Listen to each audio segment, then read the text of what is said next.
Welcome to Samsung Next Meets. My guest today is Micol de Ruvo, co-founder and CTO at Cogniscent.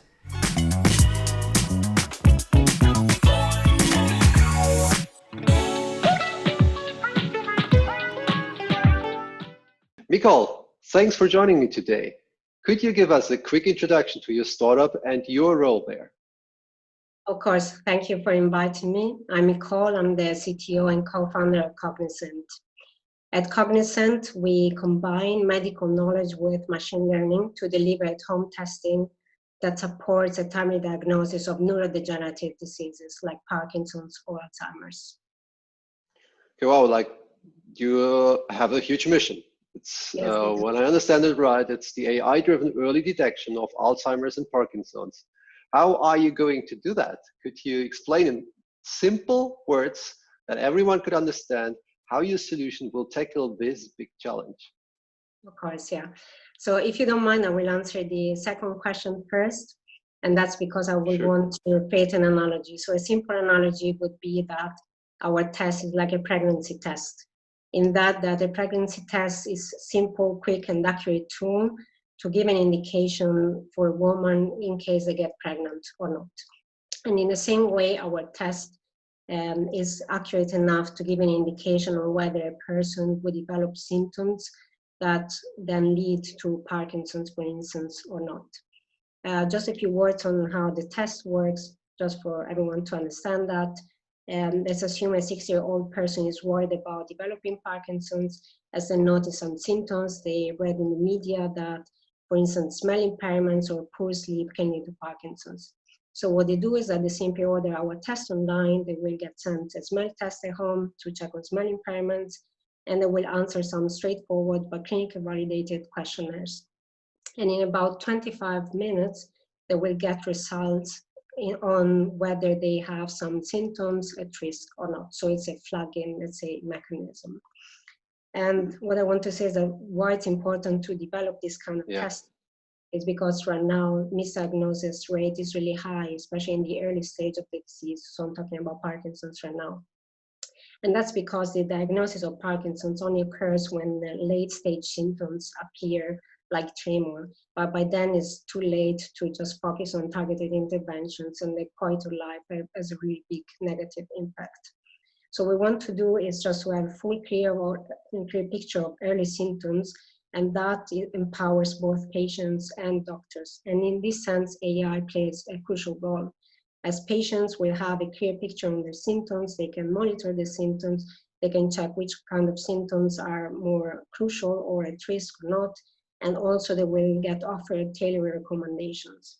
And that's thanks to the power of AI in learning from past data. That is why it's really crucial for patients. And on the other hand, physicians, especially the primary care level, will have access to information that otherwise would be only accessible for researchers and specialists. And that way they can make an informed decision on the next steps, but also focus only on the patients at risk, so saving time on the other patients. Wow, impressive. And Micol, how long do you think it will be until we can find a safe solution to cure Alzheimer's and Parkinson's? Well, I can speak about Parkinson's as that's the disease we're investigating right now, but of course there are some similarities to Alzheimer's as well. So in the case of Parkinson's, 5 years will be an optimistic answer. And I say optimistic because Parkinson's is a really complex disease. It's not a single disease, and it doesn't come with a single set of symptoms. In fact, symptoms in Parkinson's are very specific to the people that are affected. And also, what happens in Parkinson's is that not only the brain cells are affected, but the whole body functions, like I mentioned, smell, but also constipation. And that makes it very challenging to find a single cure.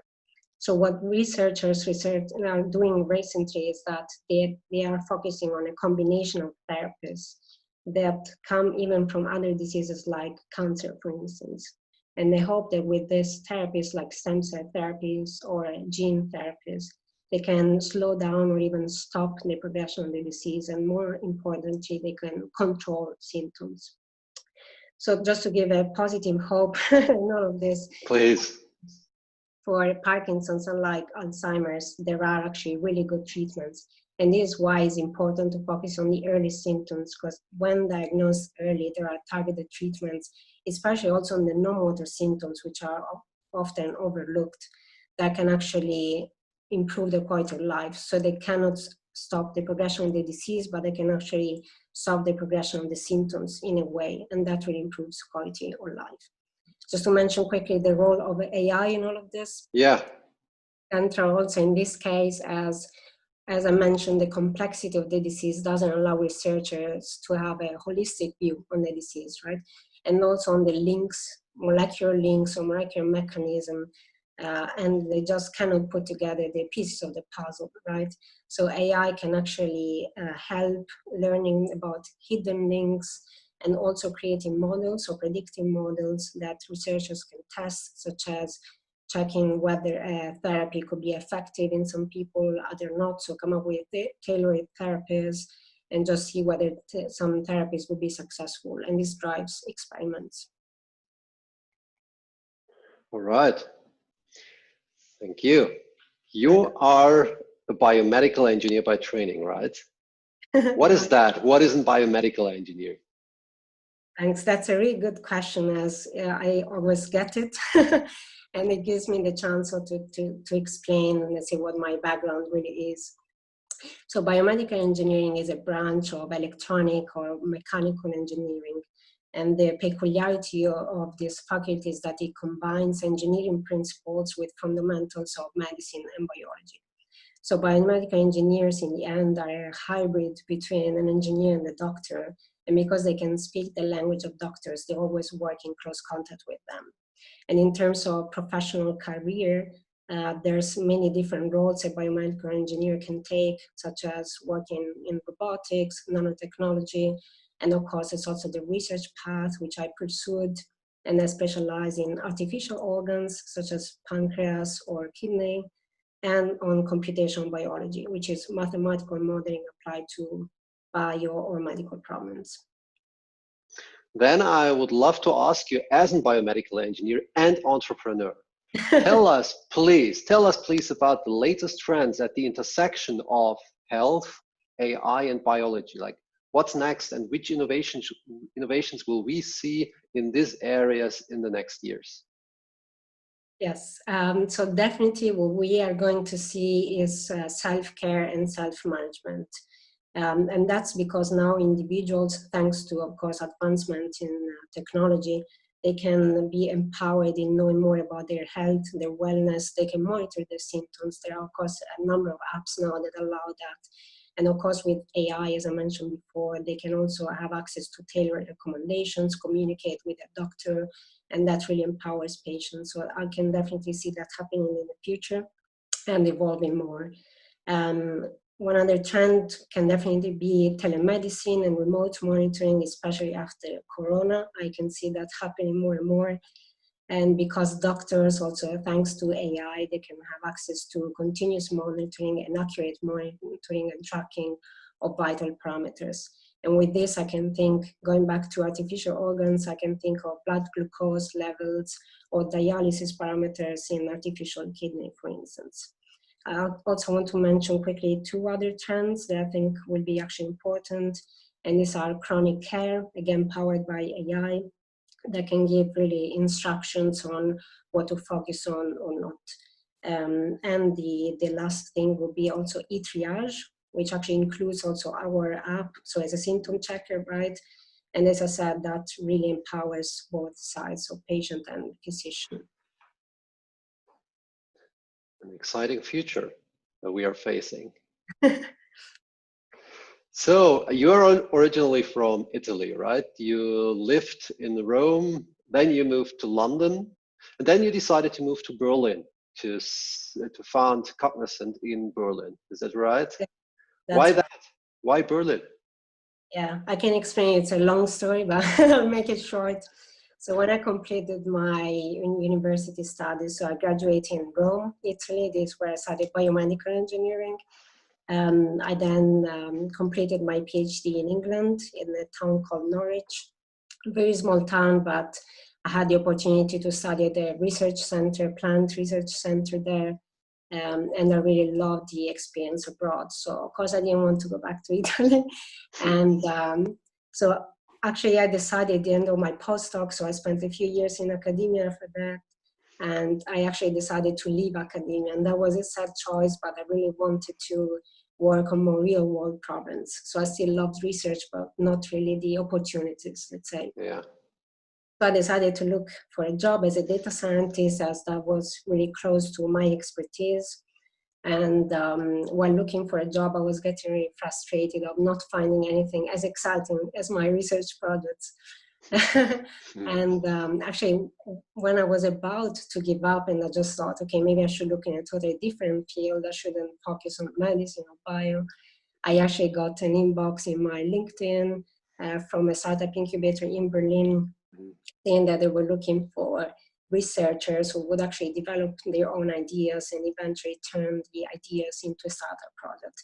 So there was actually a great opportunity for me. I joined the incubator, and there was a career change as I later also joined Entrepreneur First here in Berlin. And I ended up co-founding Cogniscent with my co-founder Kai. And I cannot be happier, of course. And it's been now almost 4 years that I'm in Berlin. Micol, you're a woman with a technical background, an amazing but unfortunately rare combination. How can we encourage more women to found engineering-centric and deep tech startups? Thank you for the great question. I feel this is a really important question, and it deserves more than one thought. So in my opinion, it's about confidence, awareness, and role models. When it comes to the first two aspects, I think we're still experiencing a long-term effect from the past, where women were actually not taking risky businesses, were not joining risky businesses, and they were more focusing on family responsibilities. And this is slowly changing now, but I feel we're still missing networking and again, awareness on how other female founders are doing that, and also highlighting also the benefits of joining and founding a company. As for the role models, I would like to share very briefly my experiences. I think it brings a positive message. Mm-hmm. So in academia, actually, it's not rare to see women in engineering, tech, or IT. And what happened to me when I was a biomedical engineering student and researchers, I had two advisors. They were both female professors. They were strong, passionate, and also inspiring. And over time, they really became my role models. And I think that really helped me not being scared of building my own team, building my company in this field. So I think that's an important message I want to bring forward. Absolutely. The second question, how do you ensure that your hiring pipeline is diverse? Sure, this is also really important actually, and I'm happy I can talk about this as a founder.